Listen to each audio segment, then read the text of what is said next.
কয়দিন পর্যন্ত কোরবানি করা যায়? কোরবানির সময়সীমা কতদিন? এর উত্তর হলো, এক্ষেত্রে ওলামা একরামের দুটি মত আছে।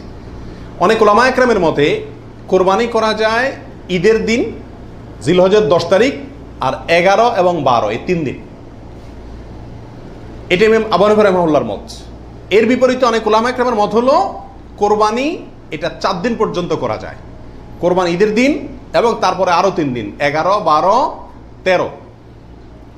যুক্তি হলো যে আইয়ামে তাশরিক, এক হাদিসে আসছে একেবারে সুস্পষ্টভাবেই যে আইয়ামে তাশরিক, এই দিনগুলা সবগুলাই হলো জবাই করার দিন, অর্থাৎ কোরবানি করার দিন।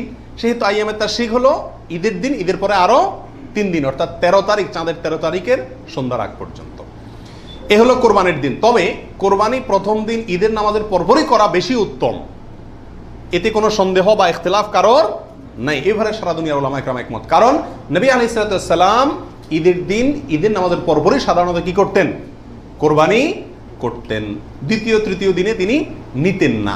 অতএব একেবারে শুরুতেই করে ফেলা হলো সবচেয়ে উত্তম এবং বেস্ট। এবারে কারো কোনো দ্বিমত নাই।